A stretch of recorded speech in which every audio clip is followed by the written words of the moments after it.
Hey everyone, this is Mike FITZ with explore.org. Please stand by. Just a moment. I'll be live with Ranger Naomi Boak from Katmai National Park to talk bears and salmon live. We'll get started with that broadcast here at the top of the hour.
Hey everyone, this is Mike FITZ, your resident naturalist with explore.org, the world's largest live nature cam network.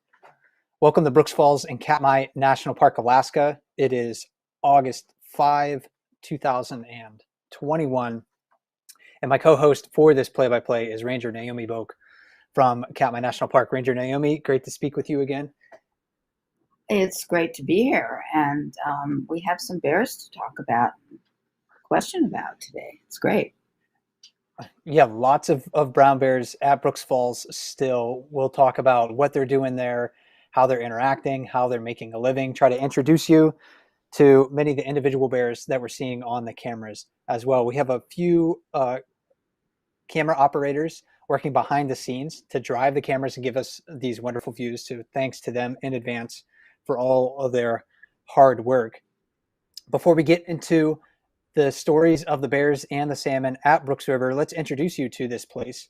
Talk about where Brooks River is. So if you're not familiar with Brooks River, it's in the west central portion of Katmai National Park, and that's about 300 miles southwest of Anchorage, Alaska.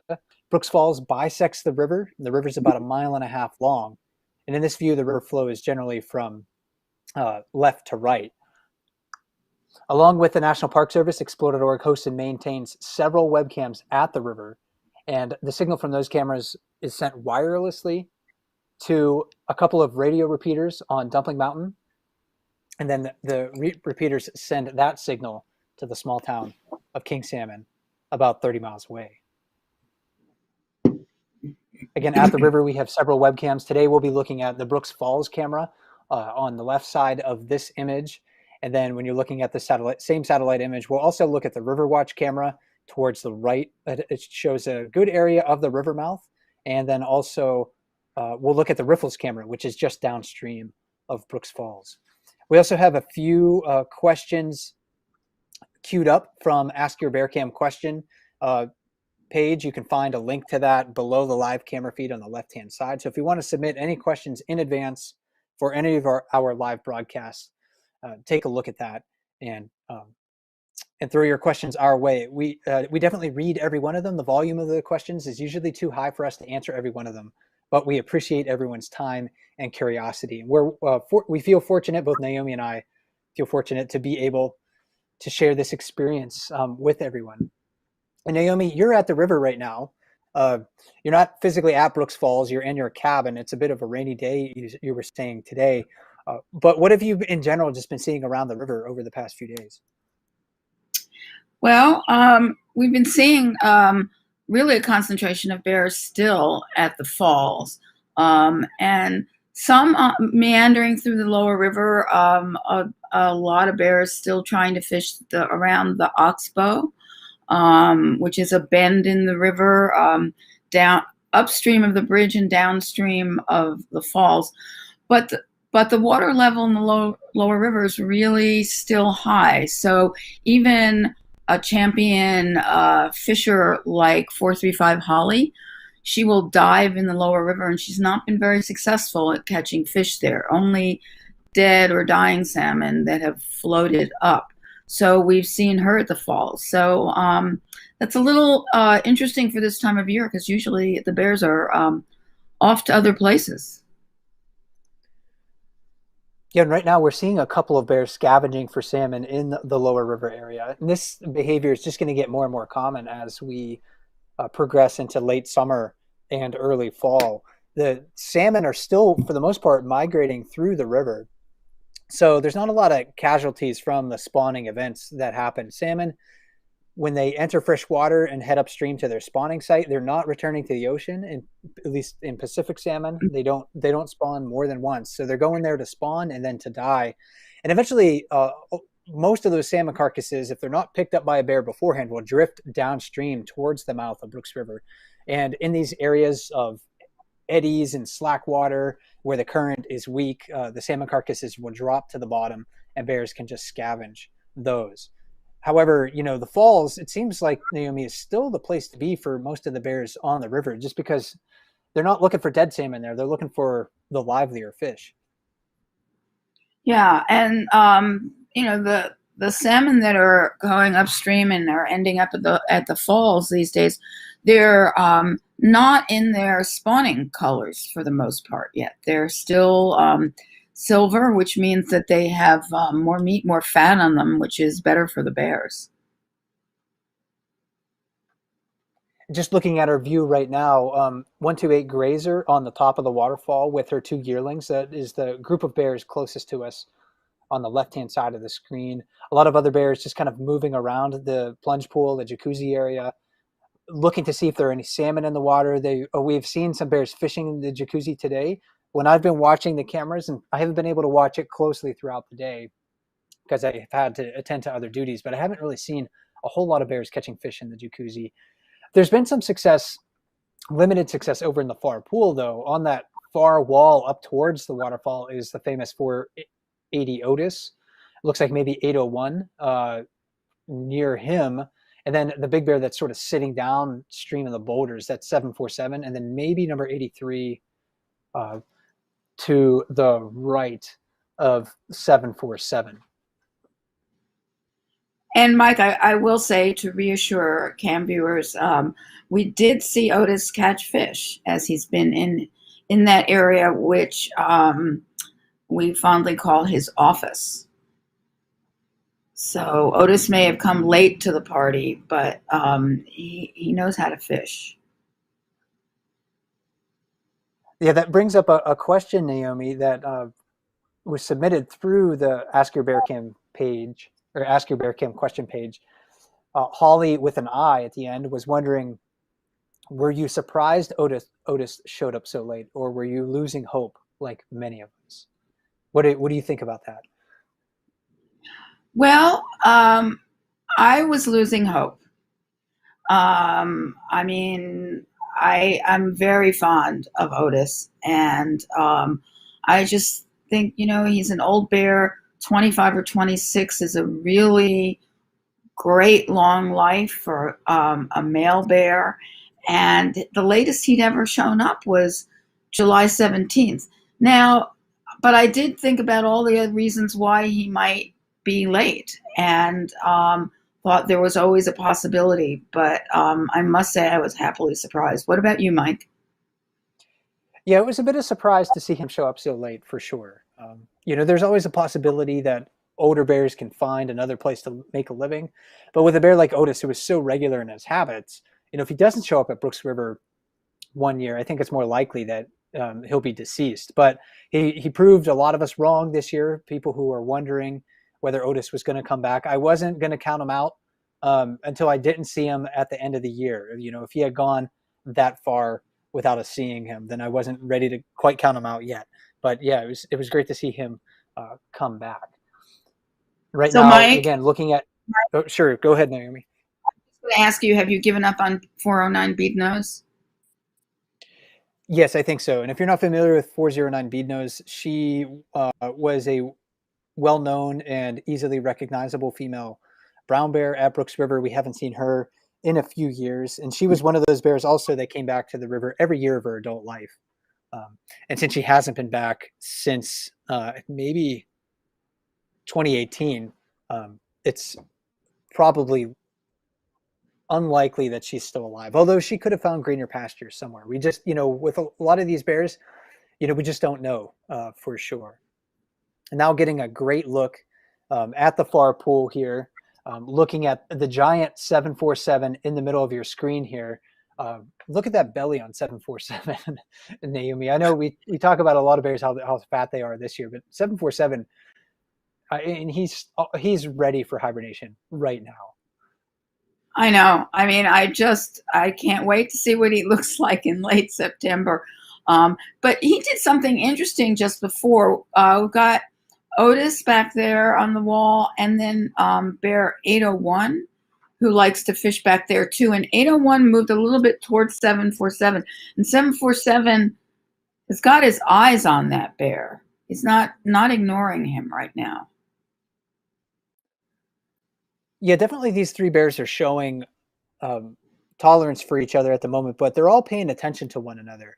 Otis up against the far wall there, paying attention to 801. And 801, for who's on the left-hand side of the screen, he has been in Otis's space frequently today. 801 has a new wound on it, looks like on his rump there. I'm not sure exactly how he got it, but that's a common spot where bears end up getting wounds.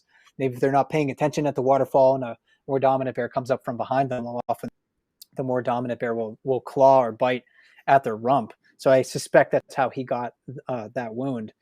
But it's been interesting to see 801 fishing so close to Otis, much closer than what we are seeing right now. And Otis not making a move to challenge 801 at all. It's just like 801 recognizes that Otis is not going to make a move. But Otis did mouth at him and didn't move. I mean, he didn't challenge 801, but he also didn't move, which is something we've seen Otis do before, mouth and then really only move back for bears like 856 and 747. And as you say that, Naomi, it looks like maybe Otis has taken a break from the water. We'll see where he happens to go. He may see an opportunity at a different spot in the waterfall that where he doesn't face as much competition from the larger bears like 801 and 747 and 83, who's sitting downstream of 747 right now.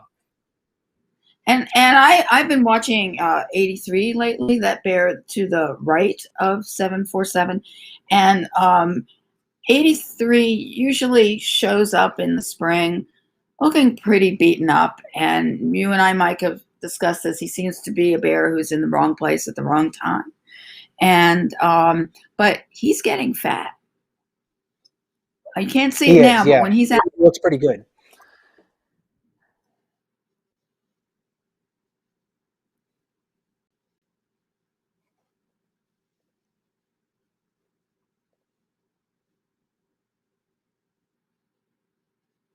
For a moment here, let's transition to a camera that we haven't looked at today so far. Let's take a look at the riffles. There's been a bear on the riffles camera for a while now, just hanging out in one spot. And I haven't, when I've been watching, trying to watch several feeds at the same time, I haven't seen this bear finding success in the last 15 minutes or so. But when you're sitting in the water like this, like you have a lot of those larger bears up at Brooks Falls, such as 747 and Otis, smaller and younger bears recognize that that is a profitable strategy if you can get the salmon to come to you. And that's exactly what this bear is doing. I mean, I don't know if you can see, but it looks like there are salmon around there, and that is not a bad spot to fish. There are some eddies there, and it traps the fish. It was interesting. I spent a lot of time at the riffles in the last couple of weeks, helping other rangers manage the platforms, and there was a young bear, not this one, who would sit in the middle of the riffles and not give it up, even though that bear was not catching fish and was defending that spot. And I thought it was really interesting to watch that young bear defend that fishing spot, even though there weren't a lot of fish. So there has to be good fishing there at times. Certainly in the bear world, size matters when you're talking dominance. Bigger bears usually have access to the more productive fishing spots, for instance, but size isn't everything. Disposition also plays a really large role in the hierarchy. So if you are an assertive bear, then sometimes you can punch above your weight, to use a little bit of a boxing metaphor, and gain access to places that you wouldn't be at your size if you weren't as assertive.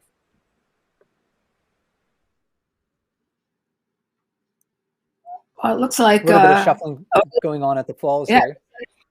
Yeah, it looks like Otis moved to his other favorite fishing spot, which is just outside the jacuzzi there. He's had good success there. And there's a boulder that Otis, again, he's at lower left. There's a boulder that he has his front paws on. And, salmon, when they're trying to make their way above Brooks Falls, often, kind of get confused in the water. They haven't experienced the waterfall before, except when they tumbled over it as salmon smolt going out to sea.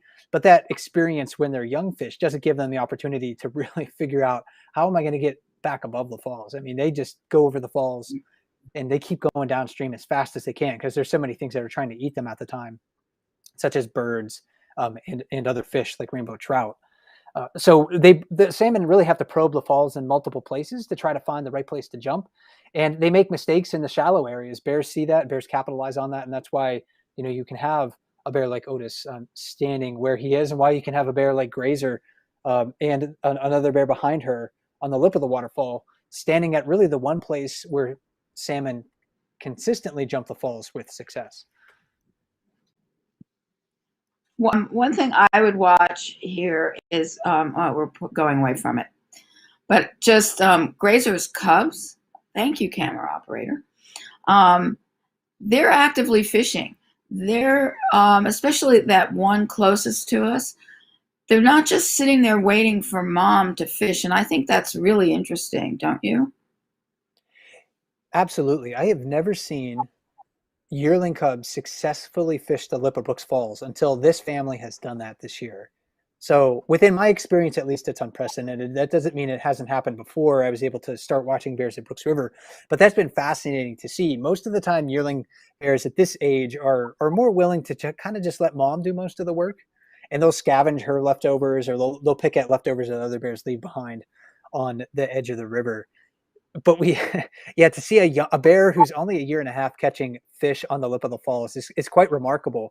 And next year, it's likely that Grazer will wean those cubs, and though they may have the opportunity to come back, and they really have a jump start on life if they're able to gain access to the lip of the falls and start fishing there on their own. A lot of times, those young independent bears, those 2.5-year-old subadults, when they're on their own for the first time, they have a hard time trying to learn to fish the lip, even if their mother showed them how to do it. 909 and 910, I think, are a couple of good examples of that. I don't see them at the falls right now, but when they were younger, as 2.5-year-olds, 3.5-year-olds, they really had to practice fishing on the lip of the falls quite a bit before they got good at it. And their mother, Bead Nose, who we mentioned earlier, took them there frequently. So this is a really interesting dynamic to see those yearlings try to fish the lip.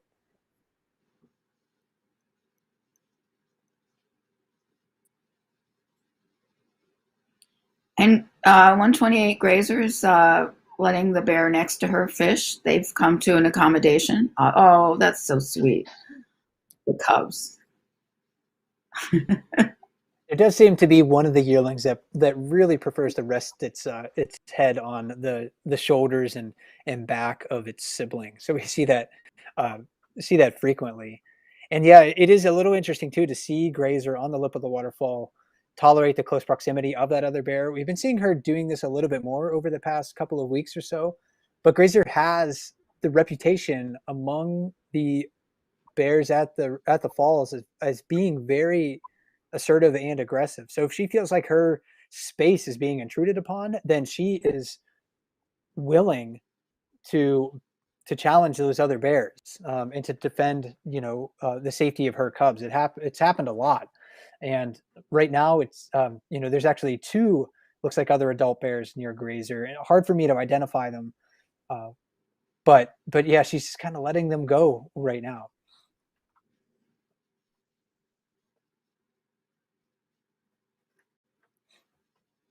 So I guess, that means that, she knows who those bears are and she doesn't feel like they're a threat to her cubs. And perhaps she's been getting enough fish. She doesn't feel like her fishing spot is particularly threatened. Certainly when you're well fed, you're less hangry, and I think probably bears probably experience a bit of that as well. When they're full, they tend to be a bit more mellow around one another when they have a full stomach and they've eaten a lot of salmon. But when competition for fishing spots is high and catch rates are low, then we definitely see a lot more uh, interactions between the bears, aggressive interactions, I should say. And Grazer being successful there, waiting very patiently for um, for those salmon. Now we're getting a really great look, Naomi, at those other two bears who are jostling just a little bit for access to the very edge of the lip.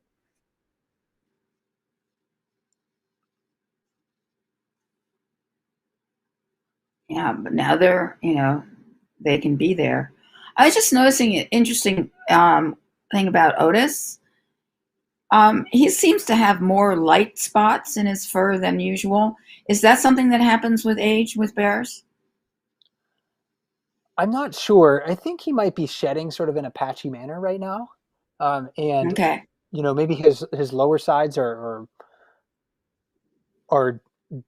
darker because he's growing in his fall color or his late summer fur. That's my best guess anyway. Grazer, she's already growing in much of her winter coat right now. She keeps those big, poofy blonde ears though, no matter the season. They really stand out in early summer, but they're quite recognizable on her even in the fall. But her neck seems to grow into those ears as she gets fatter. Oop, another success. So being on the edge of the waterfall can be a productive fishing spot when salmon are jumping, and the salmon are still in Brooks River, mostly in their migration phase for sockeye salmon, at least. Naomi, this might be a good opportunity, though, to show some photographs of what salmon look like in different parts of the park, because you were recently at the middle section of Margot Creek, and was able to look at salmon in that area, and they look quite different. Yeah, last night, Rangers Leon, Sarah, and I went to Margot Falls. There's a path you have to hike in to get to the falls, and look at the salmon here. They're bright red. I mean, and we are not seeing that with the salmon. Look how they're neon red in that stream, and so they're much further along in their life cycle, in their spawning cycle, than the salmon that are in the Brooks River now. I mean, you see the salmon that those bears just caught, and they're not red at all. We're seeing a few red salmon in the Brooks River, but nothing like this. All the salmon we saw below Margot Falls, which is maybe, Mike, you say 5 miles from here, something like that. Margot They all Falls, look like maybe this. closer to 10, but somewhere in that vicinity Okay. at least. Yeah. So different than the salmon we're seeing in the Brooks River. And when salmon turn bright red like this, that's a sign that they are ready to spawn. The pigments that are in their flesh that give salmon fillets that nice color when we're eating them, that those pigments are transferred out to the skin. And if you're a female salmon, it's also transferred out to your eggs. And so the flesh inside a lot of these fish, when they're red like this, is quite pale in coloration. This is happening right now, Naomi. It's fun to think about how it's happening in dozens of headwater streams throughout the Lake Brooks and the Naknek River watersheds. Since Brooks River drains out of Lake Brooks, its water is a bit warmer, and that seems to delay the spawning activity the uh, until late summer and fall when the water temperatures cool down, and that's why we don't really see a lot of spawning activity in midsummer in Brooks River. It's really kind of later in the year when the peak of the spawning activity peaks up, just because the water temperature is just a slightly warmer. But the salmon eggs incubate mostly depending on water temperature.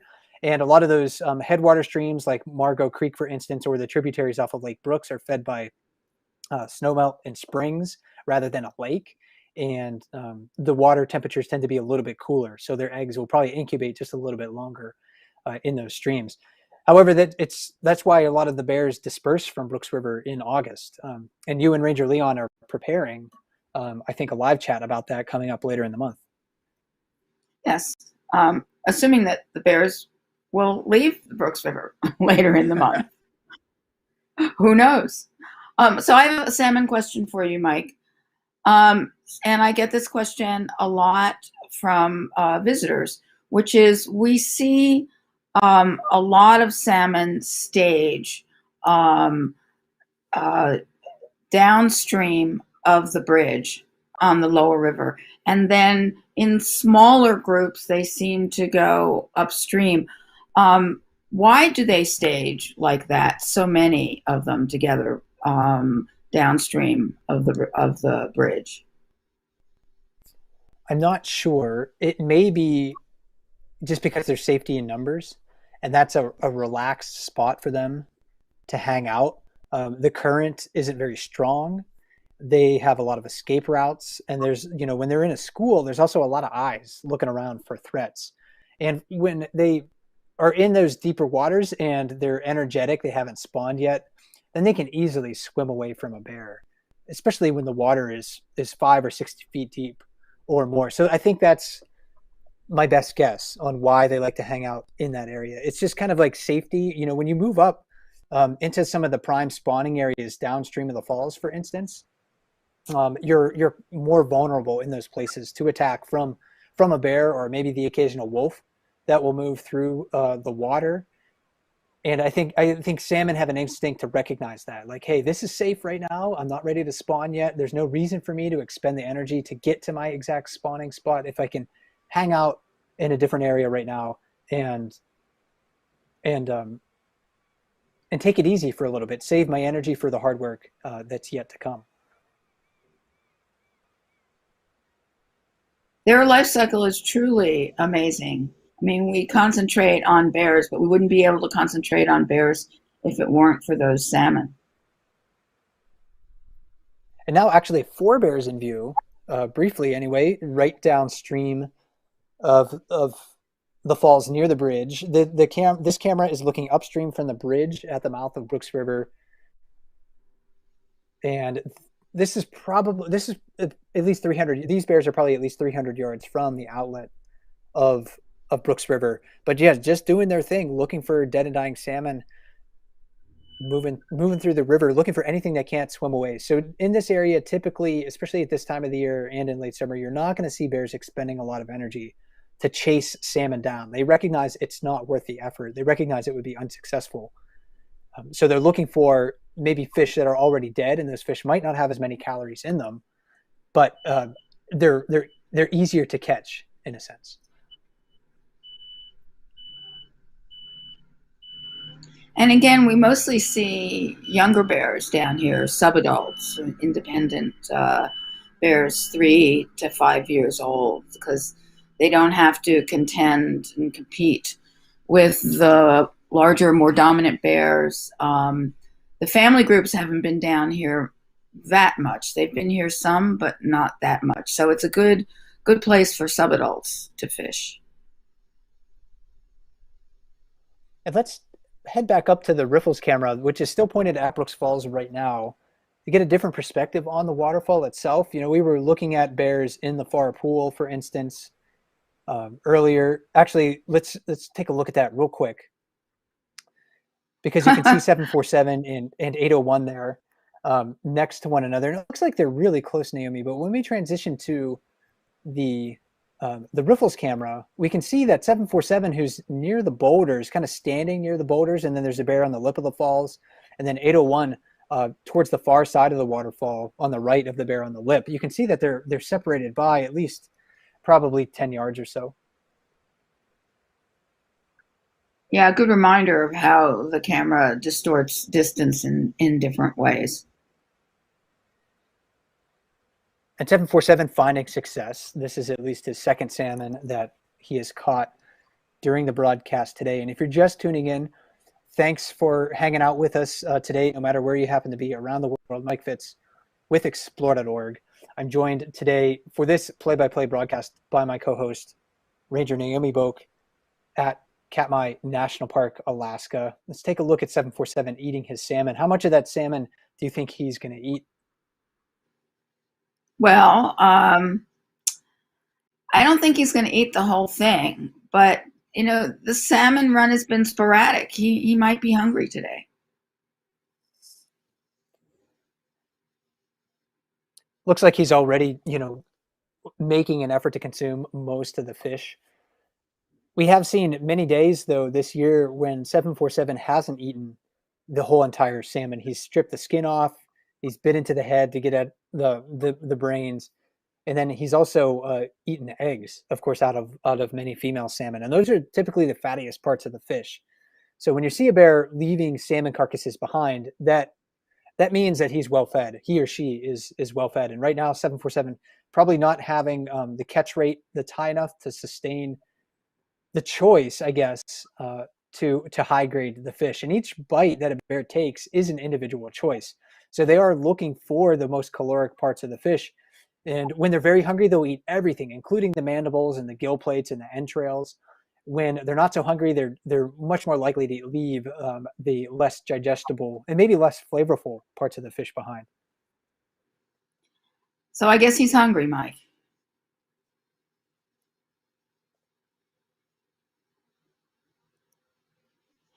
So when we look at 747, and this is just my opinion, he is huge.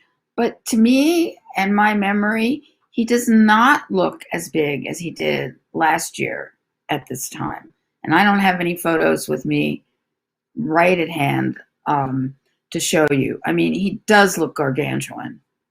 Maybe I'm wrong. I don't know. He's such a big bear. 747 would be like, I'm just as fat as I was last year, Naomi.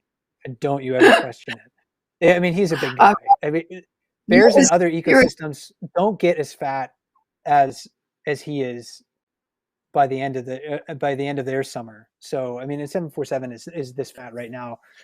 A lot of the bears, though, are looking pretty good, considering that we haven't seen huge numbers of salmon moving through the river like we did last year. Last year there was a record salmon run for the Naknek River watershed, and we saw probably orders of magnitude more salmon in Brooks River this year. But even so, bears like 801 and 747 are really doing well for themselves. Yeah. And, I forget that you're 747's press agent. So. Oh, sometimes. But, there's a lot of fat bears around this year. I'm gonna look at things objectively once we get closer to Fat Bear Week and see who I want to officially endorse this year. I mean, you look at a bear like Chunk, who's doing really, really well. Look at a bear like Grazer, who's doing so well, even though she's raising cubs. So he's going to have some pretty fat competition going on this year. Ollie, I got a good look at 435 this morning. She walked very close to me this morning. She looks very good for a sow with a rambunctious yearling. She certainly does. And I wanted to bring us down to the lower river here again to our river watch camera because there's a mother and looks like maybe just a single spring cub that's foraging in the midst of all those gulls. So Oh yes. I'm trying to identify this female Naomi. I don't recognize her, at least from the camera's perspective right now. And then I'm not sure if she just has one cub or if there's another one that's hiding on the bank right now. But spring cubs are growing quite a bit, but they are the smallest and often the darkest bears that we'll see at this time of the year. I'm not seeing a second cub, but that doesn't mean there's one that doesn't like to swim that's hanging out on the bank. I mean, if it is one, it's probably bear 909. That could be the case. And 909 being wet like this, she wouldn't be as blonde as we sometimes see her, especially when she's out of the water more often. 909 has kind of big, poofy blonde ears, and this bear does seem to have blonder ears. So 909 is, I think, a distinct possibility. Her cub also likes to really stick close to her. So I wonder if that is 909, because we do see her cub really try to stick close to mom. And 909 has been quite bold taking her cub to some areas where there's a lot of bears around, like right up to the edge of Brooks Falls. I think 909 is a good example of a young, inexperienced sow's behavior. Not really knowing necessarily the safest places to go, or perhaps being as able to balance risk and reward as more experienced mothers. Also, it's reflective of her hunger levels. She has fished the lip of the falls, throughout many of her teenage years. Now that she's a mother, it's maybe, more risky for her to try that. And she just feels less comfortable, even though she's been patrolling sort of like the area downstream of the falls. She hasn't gone to that preferred fishing spot on the lip, or maybe she realizes when she goes up there's a whole lot of other bears that are competing for the lip of the falls. And it's just not worth it. The spring cub, though, when it's in the water, not nearly as strong a swimmer as mother, and often we see spring cubs be a little hesitant to get into the water and follow mom. Sometimes we'll see them hanging out on the riverbank, waiting for mom to do her thing, and then they'll catch up with her at a later time. Or like with 4A2 Brett, who we saw earlier this year, sometimes they'll try to ride right on mom's back if she's tolerant enough. And she certainly has been. Brett has been tolerant of that. I haven't seen her around much lately, but those cubs did not want to swim. Just a final peek here, I think, of this spring cub with its hind end showing right behind that what looks like a down birch or willow. I'll keep a close eye on this to see if they give us a better view in a moment. But let's head back up the Brooks Falls. We do have some bears shuffling from place to place. Grazer back on the lip. Otis still in that spot below the lip of Brooks Falls, standing on the rock. Other bears kind of hovering on the edge of the jacuzzi. There's still a lot of cohort of, a similar cohort of bears in the far pool. Naomi, though, we haven't really talked about a lot of these young bears that are hovering downstream of the falls. What's their sort of strategy and mindset? A lot of times people are wondering, well, why won't those bears just go right into that jacuzzi and fish where the salmon are jumping? Well, so there are a couple reasons. One is the more dominant bears who prefer that spot might kick them out. The other thing, it takes a lot of body mass to hold one's own in the jacuzzi. It's very deep, and the water, the power of the water there is extreme. So being a smaller bear doesn't make that a very prolific fishing spot. They're just not big enough or dominant enough. That's another spot where you have to practice to get good at it. The jacuzzi is not an easy place to fish, especially if you are a smaller bear. The force of the water often wants to shove you out. Now we're taking a look downstream here. Our camera operator, I think, is going to pan to a group of bears maybe shortly. Um, that's, yeah, just out of our view here. A couple of bears in close proximity. I don't think these bears are related to one another, Naomi. I think they're just independent bears that are sort of in the same spot at about the same time. One further behind them, and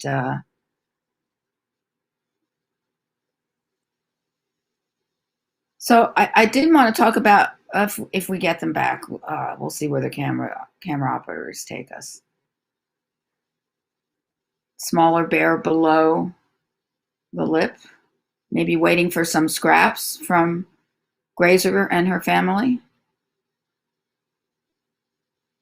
We see that frequently with bears who recognize, hey, there's a more skilled bear on the lip of the waterfall who's catching fish and maybe leaving some leftovers behind. So if I position myself kind of right down below those bears, then maybe I'll have first dibs on any of those leftovers.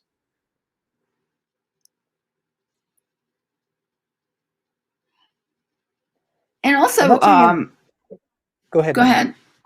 No, well, go I ahead. had it's kind of a question because we talk about bears being opportunistic and playful and smart, and I've observed this year some bears with some innovative fishing techniques, and it seems that happens every year, where a bear, a young subadult, or a bear not used to the falls tries some different techniques, and sometimes they're successful and sometimes they're not. Like there's a bear on far down on the lip of the falls, which is not really a great spot to fish, but trying that out. Have you seen some interesting fishing techniques this year? Well, we're looking right at the center of the screen right now. You know, Otis is kind of right at the center downstream of the falls. But if you look along the edge of the base of the falls, that bear that's right at center, there's a spot that one bear, and I'm not sure if it's this one or not, that has been hanging out and fishing and waiting for salmon to jump up in the air and not make the jump successfully, but sort of just arc right down on top of it, and it's catching it right in midair. And I'm not sure if it's the same bear or not, but that's kind of an innovative fishing technique and not a spot that we see many bears exploit. I think a couple of years ago I saw a 910 do that once or twice, but this bear has been doing that quite consistently, and that's kind of an amazing spot to see a bear catching fish, because the salmon are arcing up in the air, sometimes 6 feet. They're just not at the right trajectory to make the lip of the waterfall, but then they'll arc right down towards that bear's mouth, and the bear just catches it like the skilled angler it is. So yeah, it's fun to watch the younger bears learn how to fish, because they will innovate their fishing techniques from time to time. Now, I was just watching so 128 Grazer got a fish, and also interesting to see that one of her cubs was not really close to her at that time, getting a little more independent, except when mom catches a fish, because that's an opportunity to eat. Definitely the yearlings become more independent throughout the summertime. It's fairly obvious to see that now. I mean, I think we've both witnessed that with different families over the years, where the beginning of the summer, the yearlings they're still kind of a little bit timid. They're really hungry at that time, so they want to stick close to mom for her leadership and guidance and the food that she provides. But then towards the end of the summer, especially when they're scavenging salmon in the lower river, you'll see the yearlings moving around frequently to catch their own fish and scavenge their own salmon.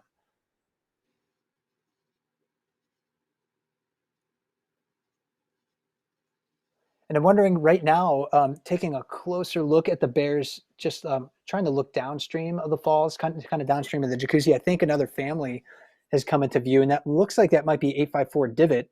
Speaking of independence and one of the yearlings, I think one of her yearlings right now is that smaller bear that's kind of approaching the other one at the base of the waterfall. So separate from mom, which is on the right.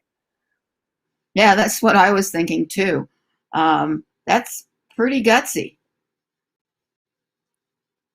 It's also indicative of you know, how younger bears, when they're with mother, can be a bit more bold because they recognize that they occupy a slightly higher position in the hierarchy because they're with mom.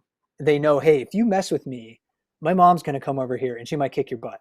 So you better be a little bit careful about it. So that it will sometimes see yearlings and 2.5-year-old cubs be a bit more bold like that. But once they separate from mom, then all of a sudden they're at the bottom of the hierarchy and they're not nearly as likely to be as bold because they're going to be shoved around quite a bit. And those other bears are going to look at them and be like, you know what, you don't have mom acting as your bodyguard anymore. So kid, you better give me some space. And that young bear, that subadult, did jaw at that cub. So back to mom. Grazer caught another fish. Yeah, she's probably been the most successful bear during the broadcast so far. That younger bear, again, looking for any leftovers downstream of her. I'm waiting for another bear to show up, Naomi. I was hoping he would show up during the broadcast. I don't see him at the falls at the moment, but I think maybe we'll take a moment to try to talk about him and his story because it's a very Yes. interesting one. You know, we talk about Otis and how Otis is one of the older bears that we have at Brooks River, but there's an adult male that came back yesterday who we don't see frequently at Brooks River who's likely older than Otis, and that happens to be number 469. Let me cut to a picture of him. He was first identified as an adult bear in 2001, while Otis was classified as a older subadult or a young adult in 2001. So it makes me suspect that the bear researchers at the river at the time thought that 469 was an older bear. He's a bear that we see infrequently at Brooks Falls. I mean, it's not a consistent thing. It really, one of the interesting tales in his overall life history is that he was a fall bear. We saw him, and this is a September picture of him from 2010. He has a very distinctive triangle-shaped patch on his left shoulder. But in 2013, he changed his habits. He came back to the falls with a significant limp. We didn't really see him challenge other bears, even though he's not a small bear. And a lot of people thought, well, you know, he's in rough shape. Is he going to make it? And he's done quite well for himself. And this year, he's actually, again, a very large bear, fatter than Otis, even though he might be an older bear compared to Otis. And did you have a chance to observe him in person yesterday, or was he not at the falls, maybe, or the lower river when you were out? No, I didn't get to see him in person, but I do remember seeing him in person in 2019 at the falls. He is a very distinctive looking bear, so good to see him back. And especially we think of Otis as our oldest boar, but this bear is probably older than Otis.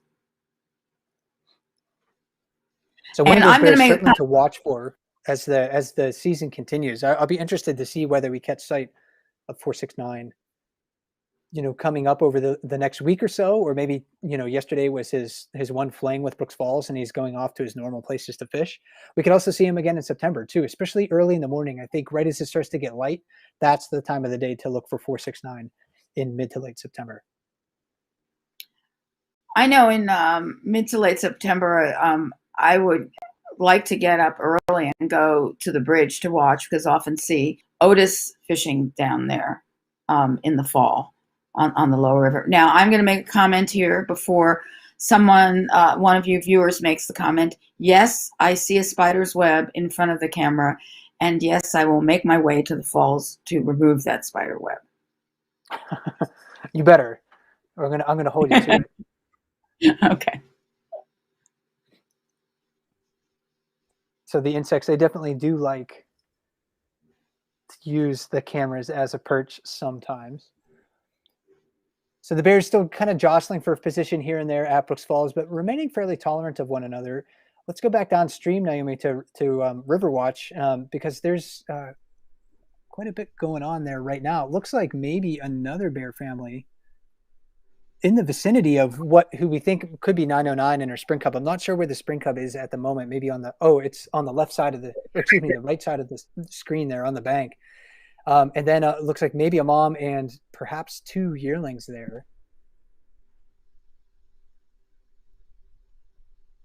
I don't know. They're small.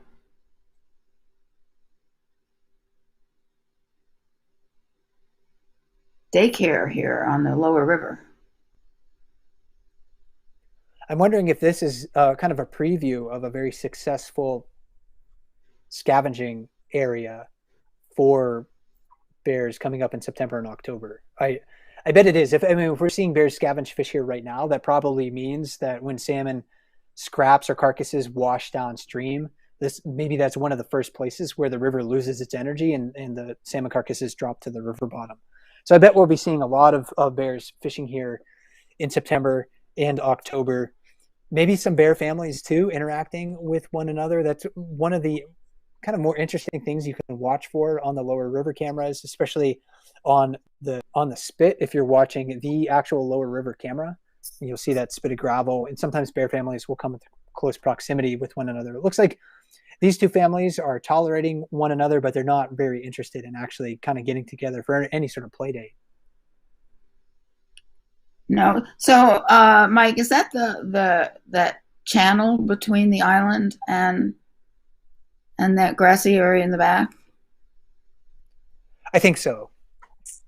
Yeah, if you're Because not familiar with, kind of with the topography of Brooks River in that area and how it flows, there's many sort of meanders, but there's kind of one main channel that's cutting its way almost downstream straight towards the camera, and the bears are sort of like on the left edge of that from our perspective. it's interesting to me because uh, around the time of the fishing opener, which is June 8th, when it becomes legal to fish for trout in the river, catch and release. I was talking to an angler who has been coming to the Brooks River to fish for trout for 30 years, and he comes every year. And he was saying how that channel is not used to be a great place for fishing for trout and is no longer. So that may be a place where there's less, the water has less energy, and indeed a better place for the bears to get some of the salmon as they come downstream. It is really fascinating to see how this area of the river changes over time. Bears quickly adapt to those changes. For example, like the water that's right in front of the camera and right now at the bottom part of the screen, that used to be all grass. When I first arrived at Brooks River in 2007, there really wasn't much of any flowing water through there.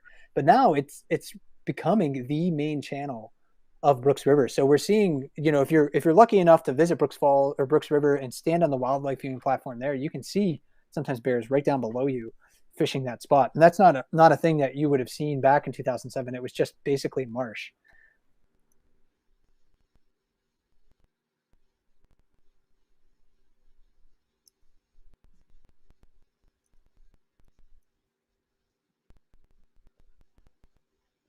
Those Our families cubs are sticking enjoying, close. Yeah. yeah, certainly sticking close to mother there, trying to gain access to the fish that she's picking up. Again, these older cubs, whether these are yearlings or 2.5-year-olds, I'm not quite sure because they're mostly in the water. But those older cubs, they're going to be more independent. They're going to be able to forage on their own, but they're still, looking for, for the opportunities that mother provides. They're not going to pass those up.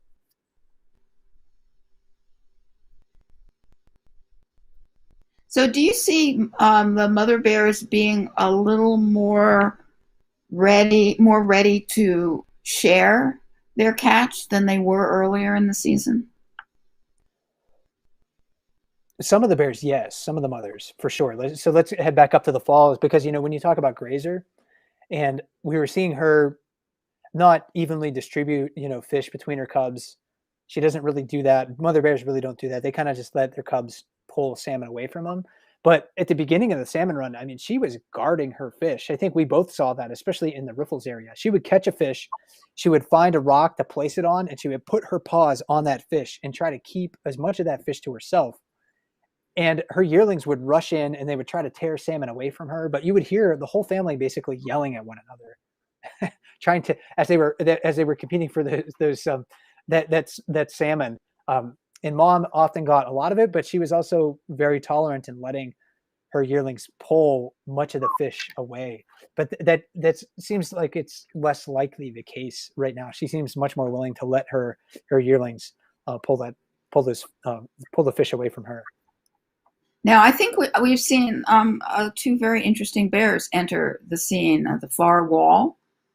If the camera operators can go there, I think we have a family group that has just come to the scene. To the right of, I think Divot might have moved over to the far side though, there with her cubs.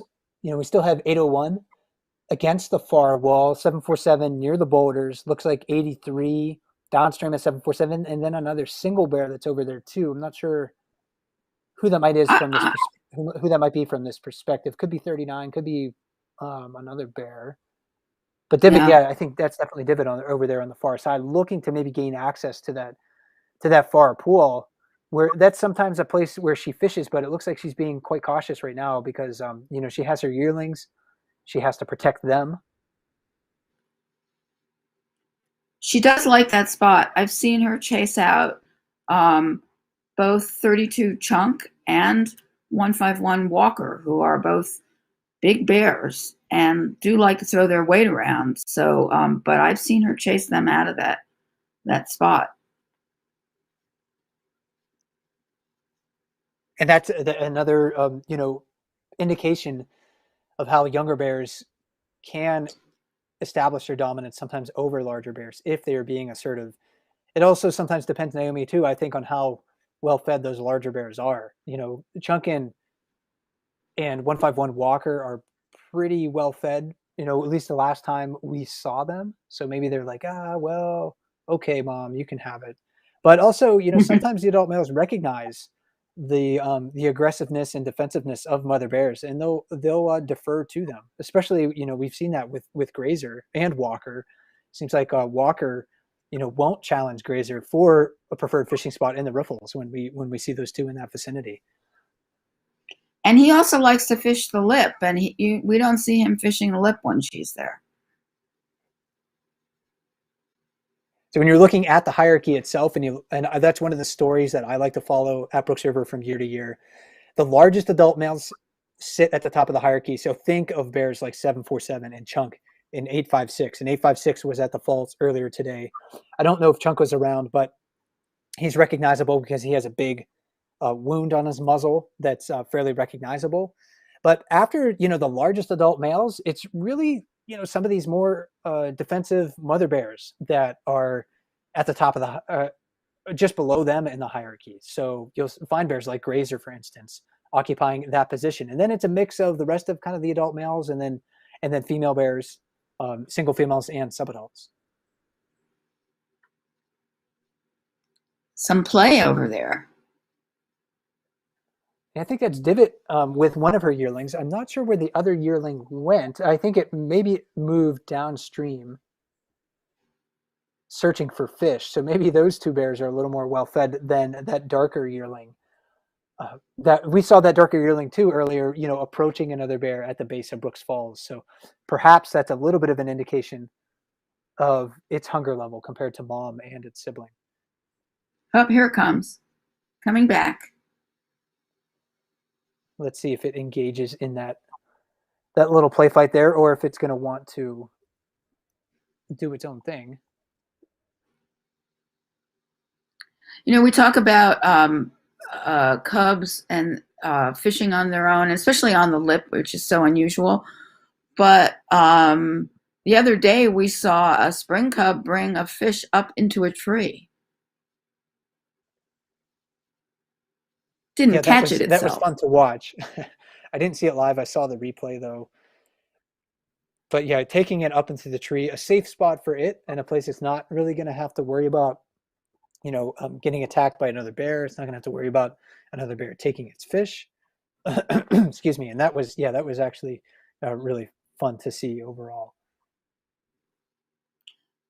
So, Mike, you want to talk a little bit about this play between a cub and its mother. I don't recall seeing so much of it between a mother that has two yearlings, because usually the yearlings take care of each other, but perhaps because that other one is so independent, the lighter cub wants to play with mom. The social interactions between the different bears is always interesting to watch, bear families, I should say, because each bear family kind of has its own sort of characteristic. Some mother bears are more playful than others. Uh, but yeah, you're right, Naomi. Within my experience, at least of watching bears, it seems like the siblings are more likely to play with one another in litters of two or three or more than mother is to play with cubs in large litters. There can be exceptions to that, though. I remember, I think it maybe 94 last year, and maybe the year before, playing with her large cubs frequently. But most of the time, it seems like, yeah, if there's two or more cubs in a litter, mom is just kind of let the cubs play with one another. She's going to focus on other things. But when a cub is single, like we're looking downstream, looking at 909 here, um, again, kind of just hiding out of our line of sight there with her spring cub and another bear family nearby. Seems like with single cubs, mother is much more likely to engage in play because she might realize that cub needs that sort of social interaction. It can't get that typically they're not usually going to approach another bear, although we have seen instances of cubs from different litters playing with one another, but usually that's not the case. So mom sort of provides that social stimulus.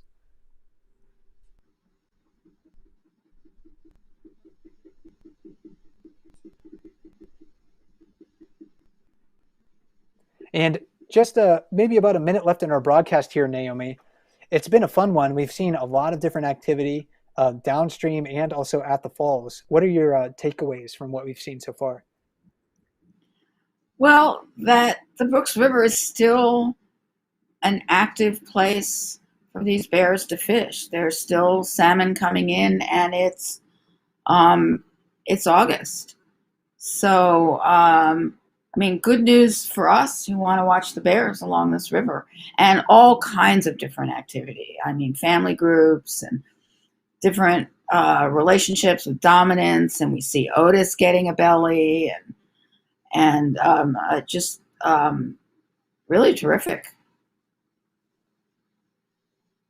Each summer is different at Brooks River. I completely agree. And what we're seeing right now is with the number of bears still fishing at Brooks River that's uncommon for August 5. I mean, sometimes we'll see a few bears hanging around fishing the falls, and we've seen that over the last several years because the salmon runs have been quite strong. And even more bear families here. But we Yeah, used to see, speaking of cubs playing with other cubs. yeah, we usually don't see this concentration of bears here so late in August. So that's been really interesting to see.